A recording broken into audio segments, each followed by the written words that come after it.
A man can sell his soul for a warm dinner, but my father sold his for a glass of red wine. It was a cold winter when the Dark Army marched into Oakhaven. The snow turned black under their heavy boots. We were starving, but the mayor's house was warm. My father, Alden, was the mayor. He did not fight. He opened the town gates. He smiled and bowed to the enemy general. They made him the new governor.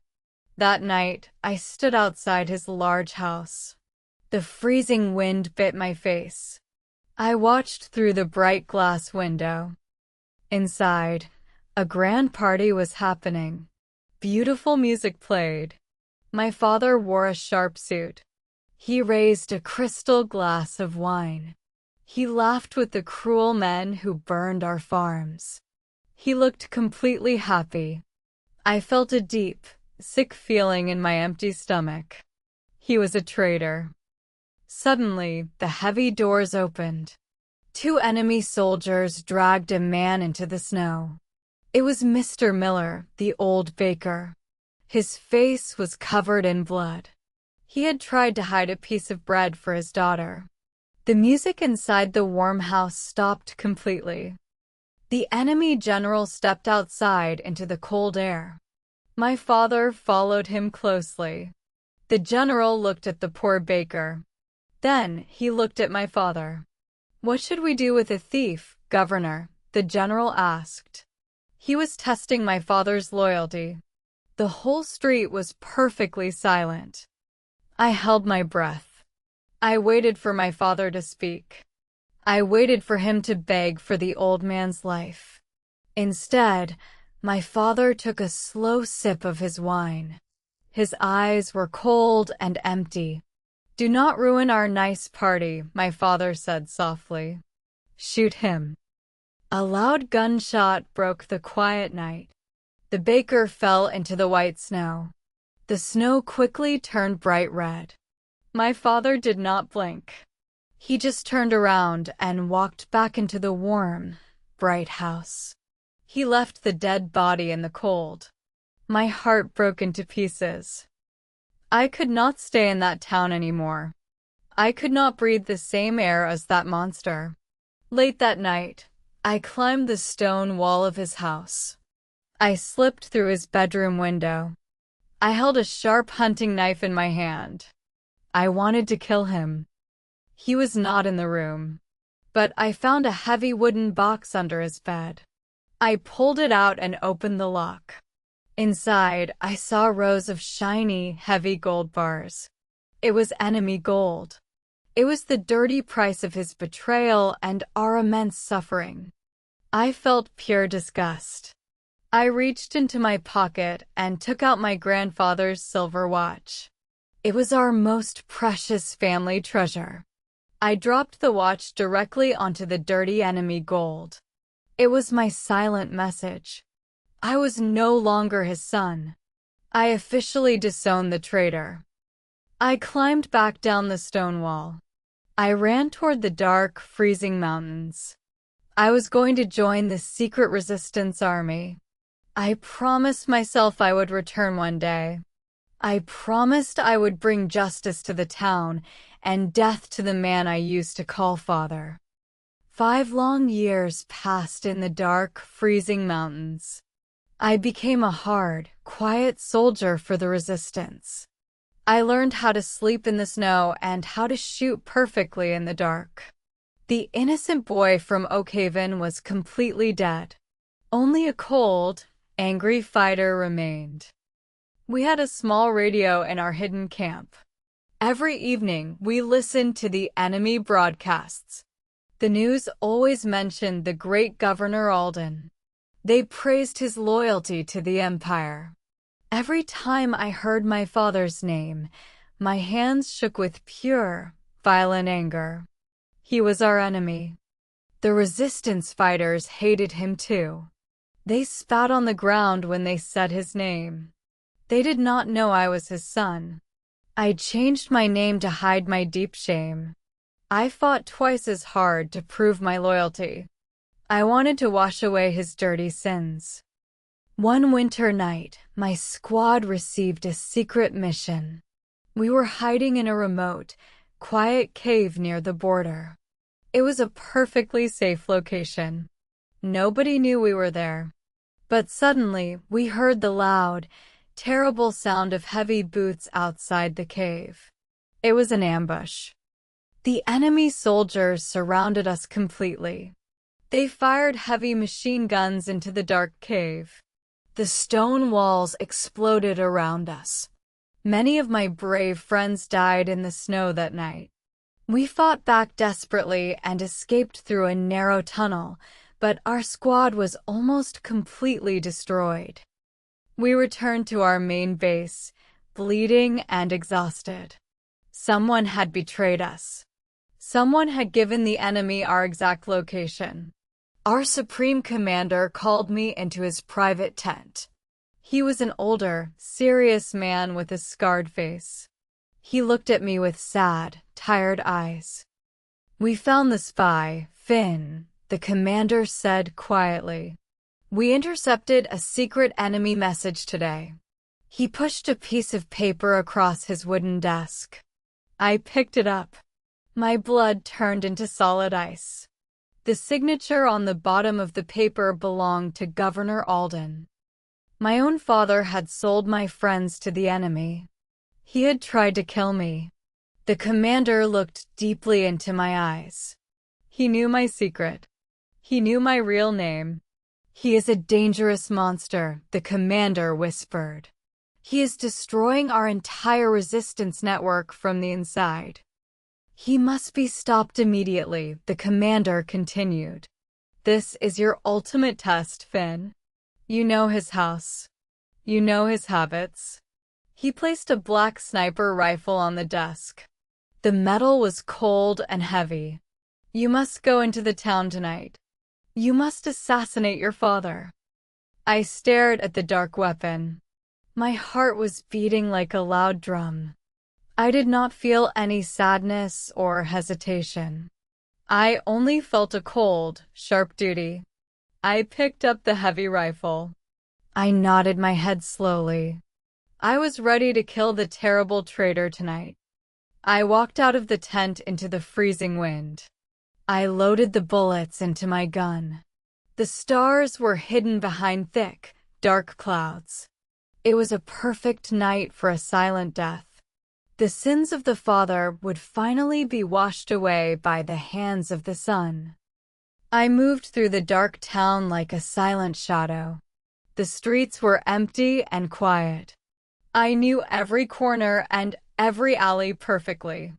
I climbed the tall clock tower across from the governor's mansion. I lay flat on the cold stone and set up my heavy sniper rifle. The mansion was heavily guarded. Enemy soldiers stood by the main gates with large guns. I ignored them. I looked through the glass scope of my rifle. I aimed directly at my father's bedroom window. The yellow light was on. I waited patiently for the monster to appear. Finally, the wooden door opened. Alden walked into the room. He looked older and much thinner. He wore his thick, expensive officer coat. My finger rested gently on the cold metal trigger. I aimed the crosshairs directly at his chest. I took a slow, deep breath to steady myself. I was ready to pull the trigger. I was ready to end his miserable life. But suddenly, the bedroom door opened again. A small, dirty girl ran into the room. She was wearing old, torn clothes. She was one of the many poor orphans living in the starving town. My finger froze on the trigger. I watched through the scope in pure confusion. The little girl did not look afraid. She ran across the large room and hugged my father's legs tightly. She buried her face in his heavy coat. I waited for him to push her away. He did not push her. Instead, my father knelt down slowly. He gently placed his hand on the little girl's head. He stroked her dirty hair with incredible tenderness. He smiled a warm, gentle smile. I had not seen that beautiful smile since I was a very young boy. My mind was spinning. This was the same cruel man who ordered a baker to be shot in the snow. Why was he comforting a starving orphan? He handed the little girl a piece of fresh bread. She kissed his cheek happily and ran back out of the room. My father stood up slowly. The gentle smile disappeared from his face. He looked very tired and sad. He walked toward the large glass window. He looked directly out into the dark night. He looked straight at the tall clock tower. He was looking exactly at my hidden position. My heart stopped beating.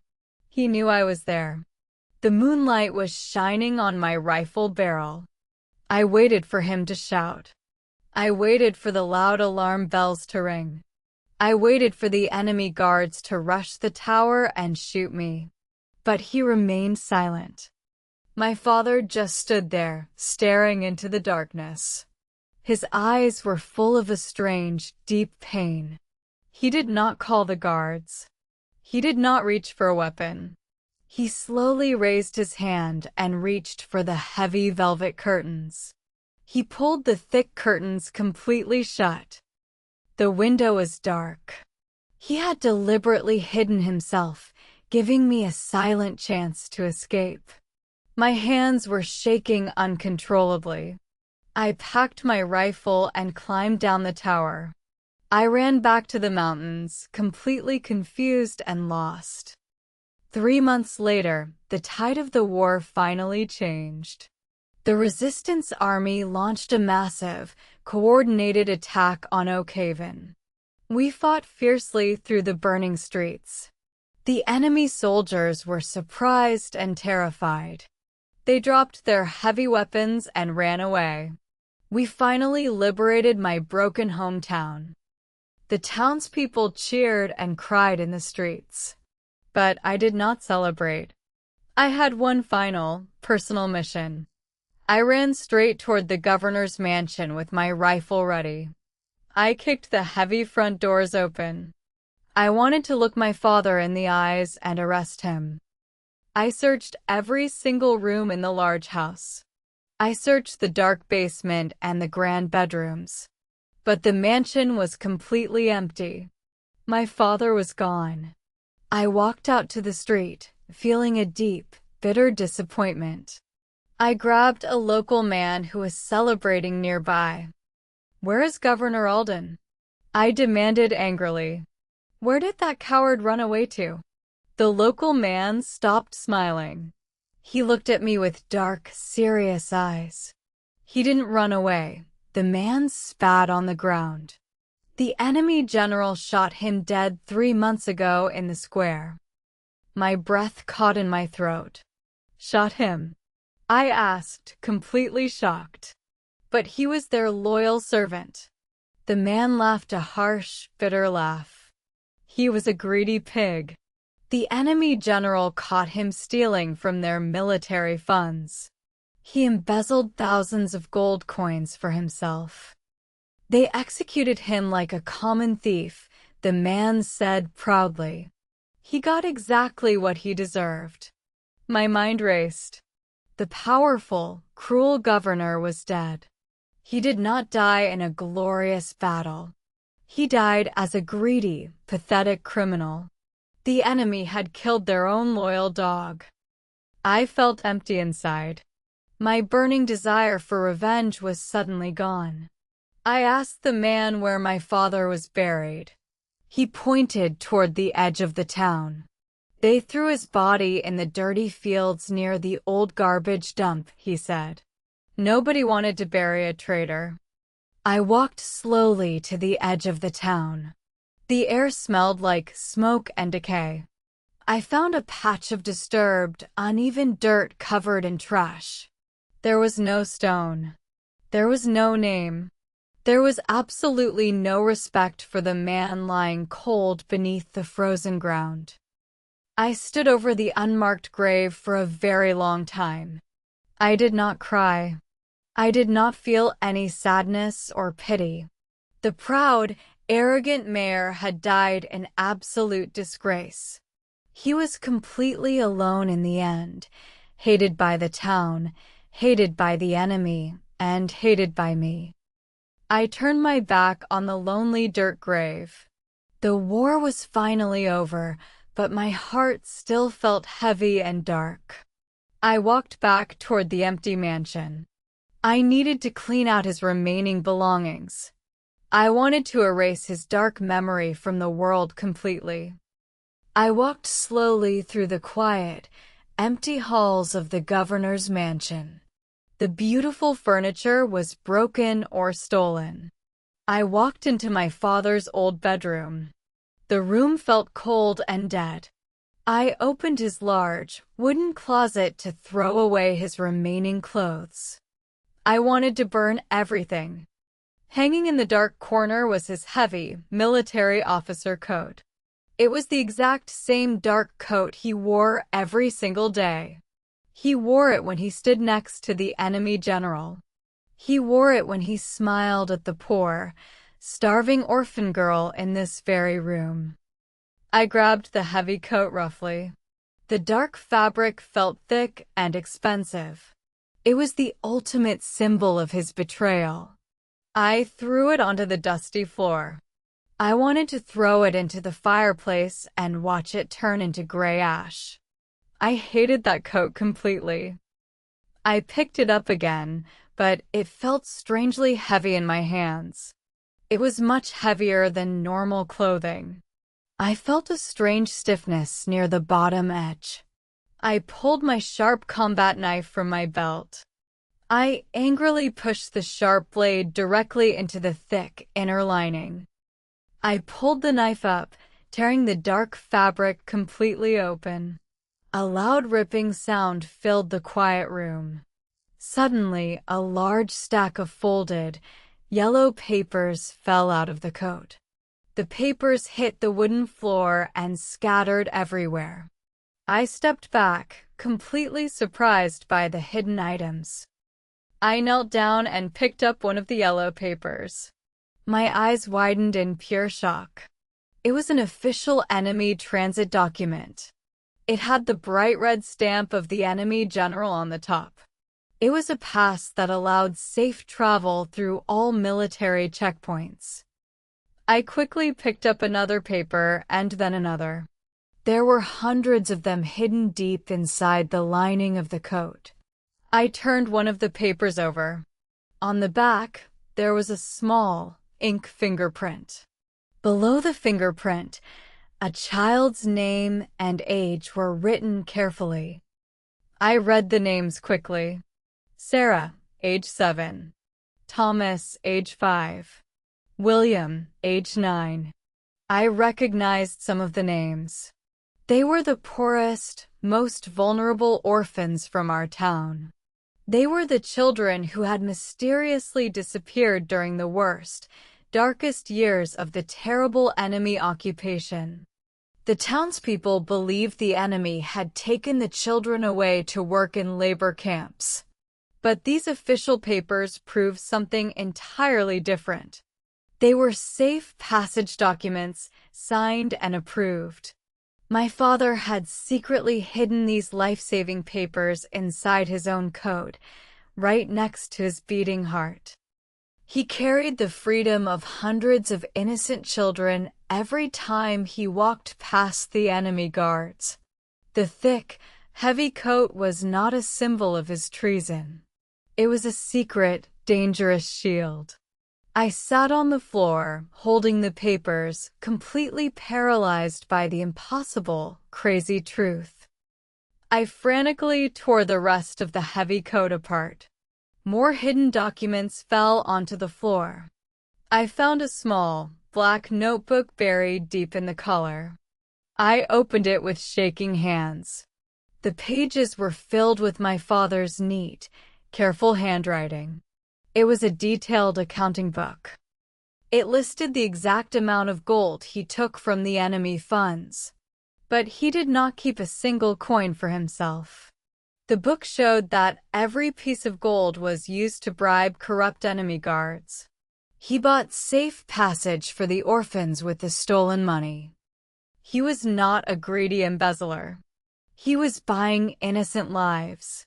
But the next few pages held a much darker, terrifying secret. I found a folded military report inside the notebook. It was a secret communication about the resistance army.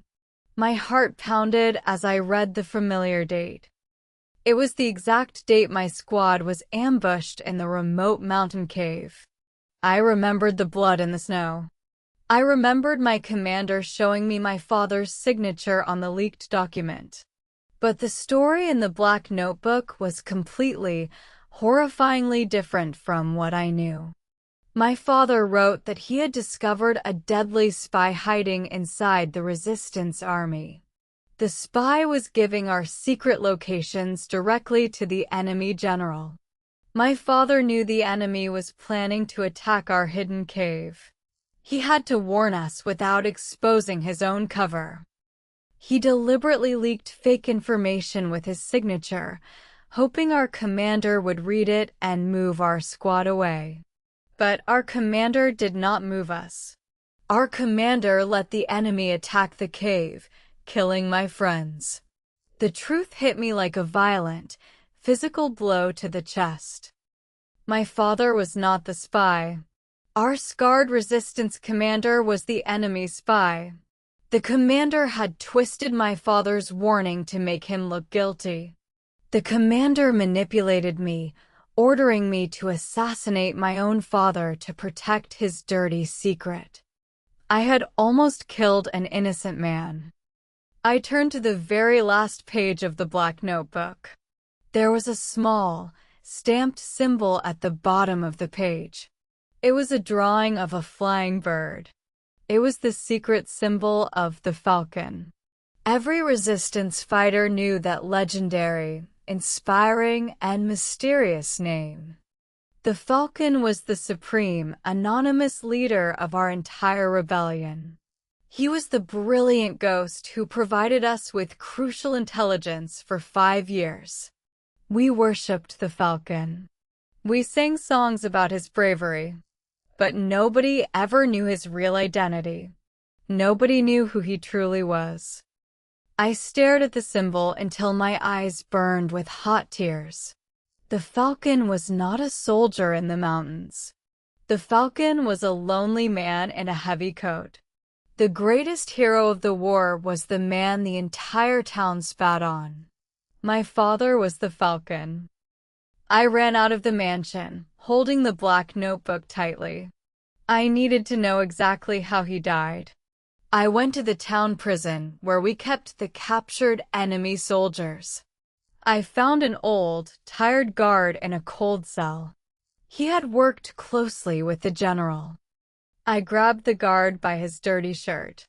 "Tell me about Governor Alden," I demanded fiercely. "Tell me the truth about his execution."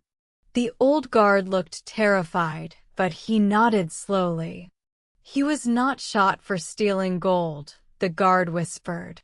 "He was caught at the train station." "It was a cold night," the guard explained. "Alden was trying to put 50 orphans on the last cargo train out of the valley.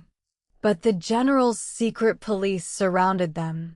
The general finally realized that Alden was the famous Falcon. He dragged Alden back to the town square." I listened, barely breathing. "The general tied the 50 children together," the guard continued. "He poured gasoline around them. He looked at your father and smiled. He told Alden to write down the names of every resistance spy in the region. If he refused, the children would burn alive." My father was trapped. He could not fight back. "Alden stayed completely calm," the old guard said. "He agreed to write the list. But he demanded that the general sign an official pardon for the children first." The general laughed and signed the paper, thinking he had finally won. Alden put the children on the train. He watched them leave the station safely, the guard whispered. Then he took a small piece of paper from his pocket. It was the list of names. But he did not hand it to the general. He put it in his mouth. He chewed the paper quickly and swallowed it, the guard said, shaking his head in deep amazement. The paper was covered in a fast-acting, deadly poison. He had carried it for many years, just in case he was ever caught. He sacrificed himself to protect the entire resistance network secrets. The general was absolutely furious, the old man remembered. He lost the spy list forever. Out of pure anger, he pulled out his pistol and shot Alden in the chest.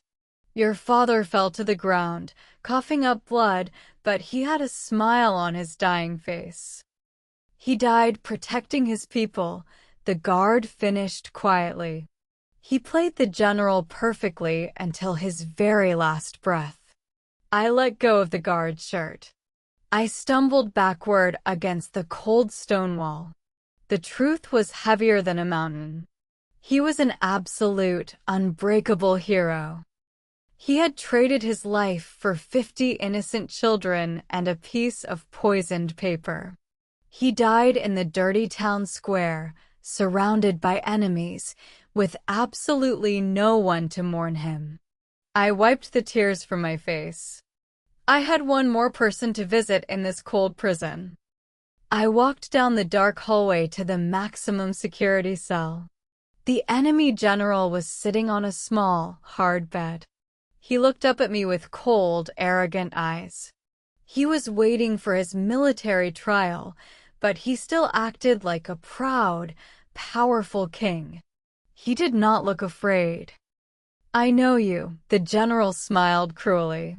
You are the son of that pathetic traitor, Alden, the boy who ran away to the mountains.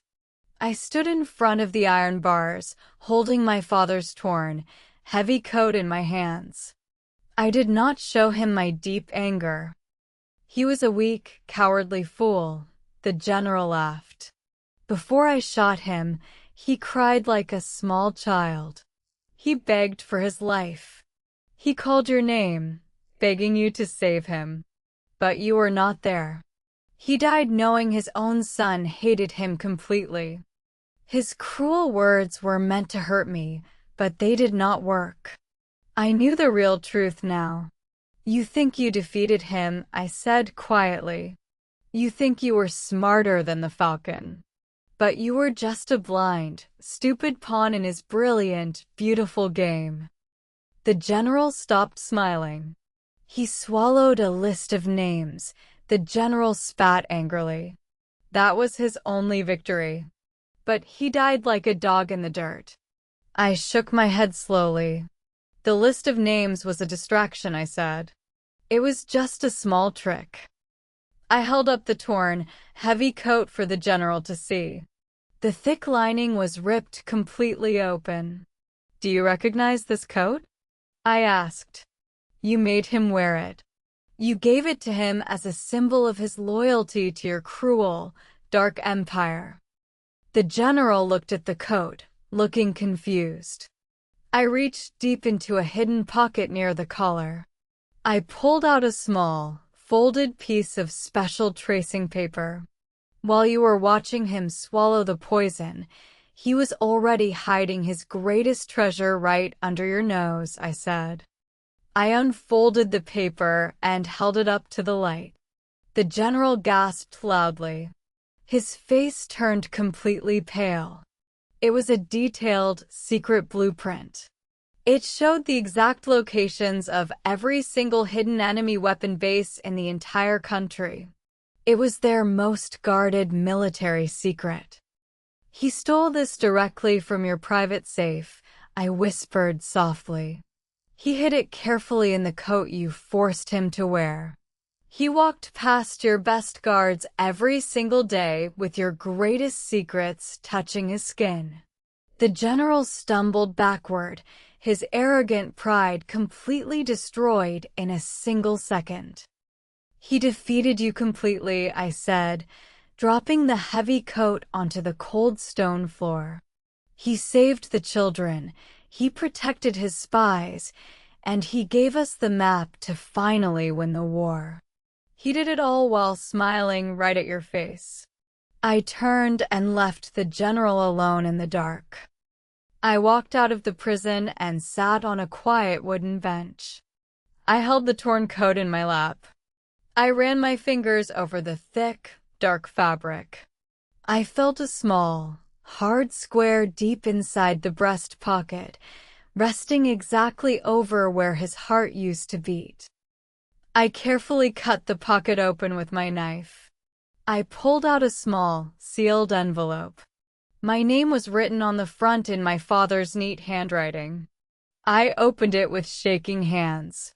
The letter inside was dated 5 years ago. It was the exact night I ran away. My dearest Finn, the letter began. If you are reading this, the war is over and I have finally succeeded. I know you are holding this coat, and I know you understand the truth about my secret work. But there is one final thing I must carefully explain to you. I held my breath, reading the faded ink. You never understood why I let the general shoot the poor baker in the snow that night, he wrote. You thought I was a cold, heartless monster. You hated me for sipping my wine while an innocent man died in the cold. I did not want him to die, my father confessed. But earlier that day, I saw the general's secret execution list. The enemy was planning to murder the families of anyone suspected of treason. They knew you were angry, Finn. They knew you had a strong, rebellious, dangerous spirit. You were at the very top of their secret kill list, the letter revealed. They were going to arrest you and shoot you the next morning. I had to find a way to save your life immediately. I had to prove to the enemy that we were completely divided. I deliberately acted like a cruel, evil monster that night, he explained. I knew you were watching me through the window. I knew your righteous heart could not accept my terrible actions. I needed you to feel absolute, pure disgust. I needed you to publicly disown me as your father. When you threw your grandfather's watch on the gold and ran away, you created the perfect alibi, he wrote. Your public hatred for me convinced the enemy that you were my enemy too. Because you openly hated the traitor governor, they removed your name from the deadly execution list. I used your hatred as a strong, invisible shield to protect you, he wrote, the ink smudged by old tears. I gladly accepted your spit, your anger, and your disgust because it kept you breathing. I died 1,000 times losing your love, but it kept my beautiful son alive. The letter fell from my hands. The ultimate, super twist of his love shattered my entire universe. He did not just sacrifice his reputation for the town. He sacrificed my love for him, just to save my life. I wept loudly, holding the dark coat against my broken, aching heart. The next morning, a grand victory ceremony was held in the town square. The bright sun shined over the joyful crowd. Thousands of people gathered to celebrate the brave heroes of the resistance. A large wooden stage was built in the center, decorated with beautiful, colorful flags and bright flowers. The scarred resistance commander stood proudly on the stage. He smiled at the cheering crowd. The new government officials prepared to give him the highest medal of honor for his brave leadership. He looked like a perfect, flawless hero. But his dark, dirty secret was about to be completely exposed. I walked slowly through the crowd. I climbed the wooden stairs onto the stage. The commander smiled at me, expecting me to shake his hand. Instead, I pulled the black notebook from my pocket. I handed it directly to the government judges sitting at the main table. This is the true record of the war, I announced loudly into the microphone. It contains the secret communications of the enemy. It proves that this commander is a dirty spy. He sold our brave soldiers to the enemy, and he tried to murder the real leader of the resistance." The commander's face turned pale. The judges quickly read the documents. The proof was absolute and undeniable. 2 soldiers immediately grabbed the traitor and dragged him away from the stage. The cheering crowd fell into a shocked, heavy silence. They looked at me, waiting for the truth to be spoken. The lead judge stood up. "Finn," he said respectfully, "you have saved us again. We want to give you this golden medal of supreme heroism." He held out a shiny, beautiful medal. But I shook my head slowly. I stepped back from the bright, shining gold. I did not deserve it. "I am not the hero," I said, my voice echoing across the silent square. I reached into my bag and pulled out the dark, torn, heavy officer coat. The fabric was frayed and stained. I walked to the center of the stage and hung the coat on a tall wooden stand. "The man who wore this coat was spat on by everyone here," I told the crowd. "He was called a coward and a traitor. But he was the Falcon. He saved hundreds of orphans. He gave us the map to victory. He died alone to protect every single one of us." People in the crowd began to cry softly. I unpinned the silver medals from my own uniform. I walked up to the frayed, torn coat. With careful, shaking hands, I pinned my bright medals directly onto the dark fabric, right over the hidden pocket that once held his breaking heart. I stepped back and saluted the empty coat. The entire crowd stood up and saluted with me in deep, profound respect. The traitor's coat was no longer a symbol of shame. It was a beautiful monument to a father who wore the devil's skin to protect the heart of an angel.